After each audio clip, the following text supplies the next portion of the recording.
We are back with Battlefield's broken, busted, absurd, and just straight up OP weapons of all time. What's up all? I'm David, and in our last video, a bunch of you hopped into the comments and dropped some great weapons that weren't shown in part 1.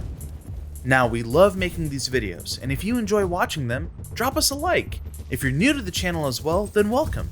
Subscribe so you'll be up to date on all things Battlefield, and be sure to hit that bell button. Let's dive in.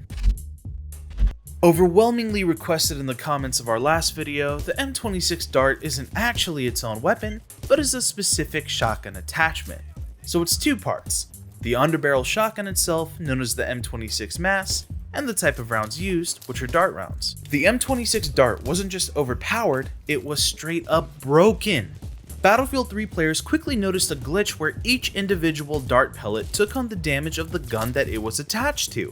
Now the glitch worked for things like buckshot ammo as well, according to forums and guides online. However, the dart rounds had far greater range. Similar to the type of kill streaks players could go on with the infamous USAS-12 shotgun, the M26 Dart caused enemy players to want to rip their hair out in frustration. Just pure absolute nonsense of a weapon.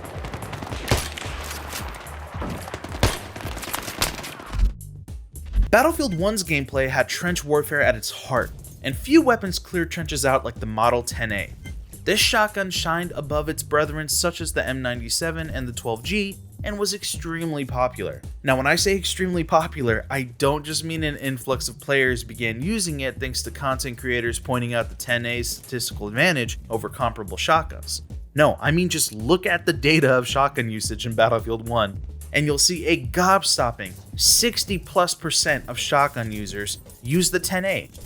That is absolutely hilarious. If you die from a shotgun, there was a strong chance it was to the 10A, and man does this thing do work. It is a monstrous cleanup type gun that finishes kills at range. It can even be effective at mid-range sometimes, but obviously it shines the brightest in close quarter encounters. Now there are some inconsistencies with the gun despite its popularity. Folks online have complained that this seems to be a gun where other people who use it win, but when I use it, I lose. Still, its damage is undeniable. Destroy your enemies with one shot at close range in the gut, the arm, the leg, wherever. Take your pick. The M2.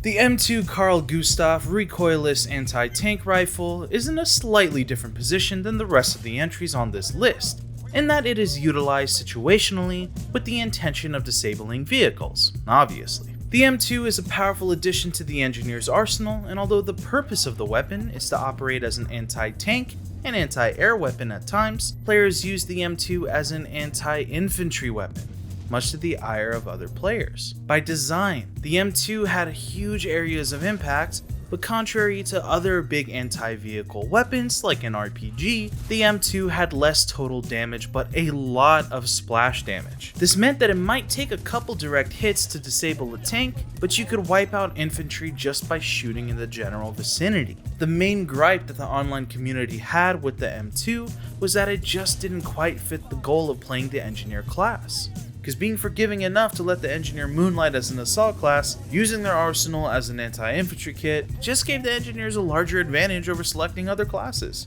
which isn't fair. And the extremely forgiving splash damage led to a lot of frustration.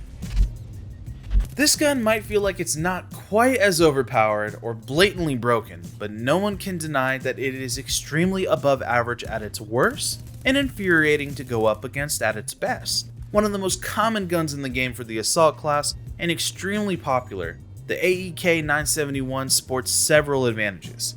For starters, the majority of its stats are all above average, allowing the weapon to be reliable in all close encounter engagements, as well as some fights at medium range for more skilled players that can handle its recoil. The gun has a very high rate of fire and feels good to use at 900 RPM, making it the second fastest rifle in the game. A lot of posts online are of the opinion that the gun is very low skill to utilize since so many of its stats are forgiving, which to them means that the weapon must be a crutch.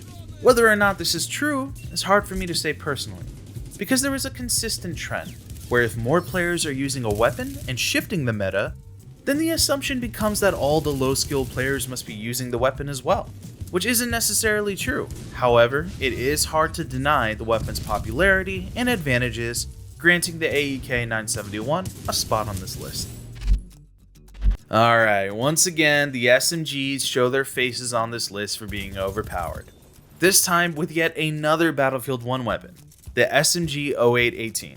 Its perks? Incredible magazine size and fast time to kill. The only close quarter counter possible is a Model 10A Hunter or another comparable shotgun. Now, the SMG 0818 does qualify as a contender for the question of, is it truly broken, or is it simply annoying and a popular weapon of choice for newbies? The sentiment online is that the SMG 0818 is the ultimate weapon of choice for bad players and is a low skill ceiling weapon. New players can just spray and pray, letting the gun do all the heavy lifting. As a DLC weapon, it takes a minute to unlock, but it's not particularly difficult, meaning that the weapon was quickly in the hands of hordes of players, wreaking havoc across the battlefield.